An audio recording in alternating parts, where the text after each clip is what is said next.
Welcome back to the Victory Education Lounge, everyone. I'm your host, Maurice, and today we're diving deeper into the origins of HIV. In our last video, we explored the scientific and historical roots of this virus and its evolution into a global pandemic. Now we're going to venture beyond the mainstream narrative and delve into the various theories, controversial and otherwise, that attempt to explain HIV's true origins. We're not here to stir up controversy or spread misinformation. Instead, we aim to shed light on the diverse perspectives surrounding HIV's origins, while emphasizing the importance of relying on credible scientific research when forming our own understanding. Remember, the information in this video is for educational and entertainment purposes only. For any health-related decisions, always consult with a licensed healthcare professional. Alright, with that said, let's dive in. The most widely accepted theory about HIV's origins is that it made a species leap from our primate cousins, the chimpanzees, to us humans. This event likely took place in Central Africa in the early 20th century. The primary agent of transmission? It's believed to be through the hunting or consumption of bushmeat. The strain of HIV that we're most familiar with, HIV-1, which accounts for the lion's share of infections across the globe, is thought to have originated from a virus that chimpanzees carry, known as SIV, or simian immunodeficiency virus. This virus, while similar to HIV, does not cause AIDS in chimpanzees. However, once it crossed over to humans, it evolved into HIV, a virus that our immune systems struggle to combat. But as with any significant event in human history, there's more than one side to this story. Not everyone is on board with this mainstream narrative. Some point to the unusual timing of HIV's emergence and its rapid global spread as evidence that there might be more to the tale than meets the eye. These skeptics propose alternative theories about HIV's origins, ranging from accidental laboratory creation to deliberate biological warfare. While these theories can be compelling and often tap into our collective fears and suspicions, it's essential to remember that the overwhelming body of scientific evidence supports the theory of zoonotic transmission, that is, transmission from animals to humans. Genetic analyses of the HIV virus reveal striking similarities to SIV, suggesting a common lineage. Moreover, the natural mutation rate of HIV over time aligns with what we would expect from a virus that has jumped from one species to another. So, while the mystery of HIV's exact origins may never be fully resolved, the scientific consensus is clear.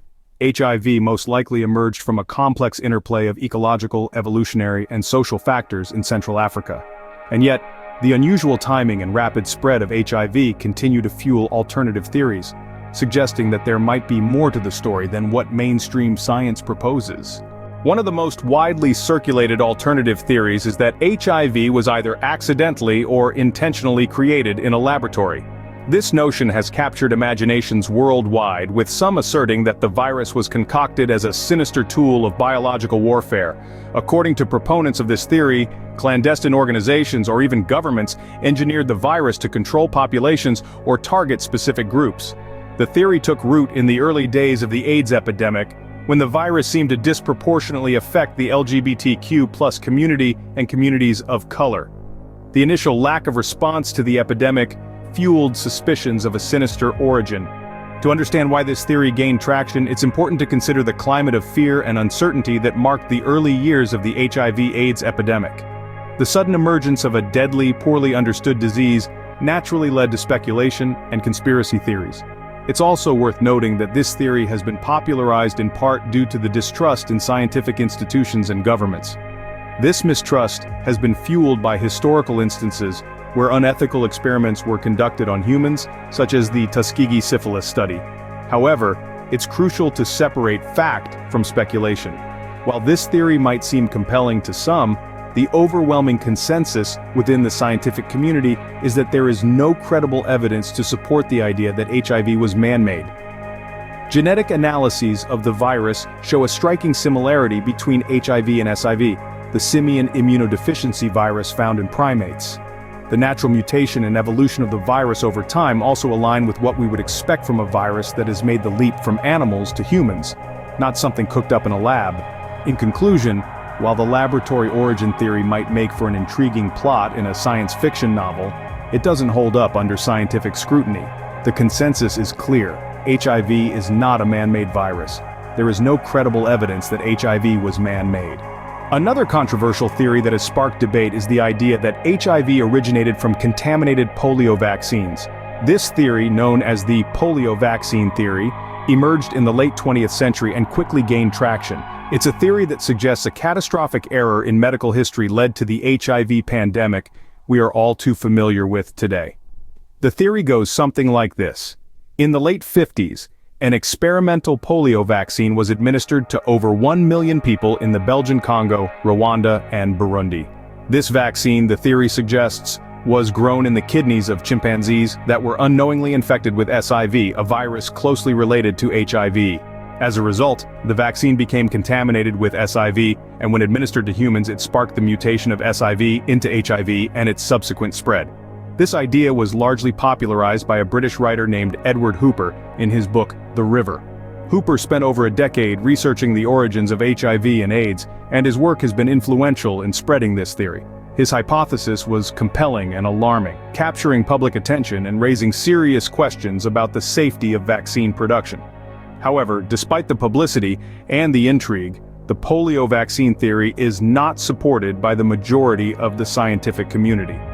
Multiple studies have been conducted to investigate this theory, and the results have been consistent. There's no credible scientific evidence supporting it.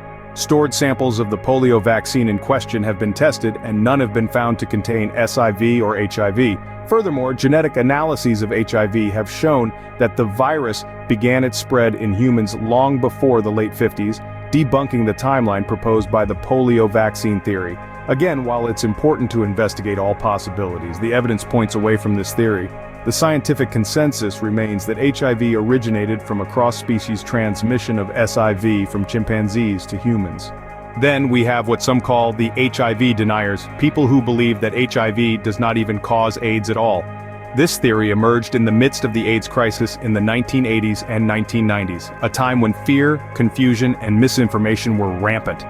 This belief was largely popularized by a small group of scientists, most notably Dr. Peter Duesberg, a renowned molecular biologist. Duesberg argued that HIV was a harmless passenger virus and that AIDS resulted from drug use, malnutrition, or other factors. His views were controversial, to say the least, and attracted a considerable amount of media attention. There were several reasons why this theory gained traction. For one, it offered a simpler explanation for a complex and terrifying disease. It also provided a convenient scapegoat for the AIDS crisis, drugs, poverty, and lifestyle choices, rather than a mysterious and deadly virus. Furthermore, in the 1980s and 1990s, the relationship between HIV and AIDS was not as well understood as it is today. The latency period between HIV infection and the onset of AIDS can be several years, which made it difficult for people to see the connection between the two. Some people with HIV remained healthy for years, which added fuel to the fire of denial. However, the overwhelming consensus in the scientific community is that HIV does indeed cause AIDS. Multiple lines of evidence support this conclusion. For example, we know that HIV attacks and destroys certain cells in the immune system, leading to a weakened immune response. We also know that antiretroviral therapy, which targets HIV, can delay or prevent the onset of AIDS in people with HIV. It's also important to note that the HIV denial theory has had serious consequences. Many people who subscribe to this belief avoided treatment, leading to unnecessary illness and death. In conclusion, while it's natural to question and seek understanding, it's crucial to do so based on sound scientific evidence. Remember, folks, don't believe everything you hear, always dig deeper and stay informed. So, where does all of this leave us? We've journeyed through the mainstream scientific explanation of HIV's origins and examined a few of the more controversial theories that have been proposed. It's clear that the consensus among the scientific community is that HIV originated from a strain of virus found in chimpanzees, known as SIV. The alternative theories, while fascinating and sometimes alarming, lack the necessary evidence to be considered credible. This exploration underscores the importance of scientific understanding and skepticism. As we navigate the complex world of health and disease, it's crucial to question and investigate, but also to respect the weight of scientific consensus. Remember, conspiracy theories can be intriguing, but they can also mislead and distract from the actual facts and proven science. Thank you for joining us on this historical journey. Stay curious and always question everything.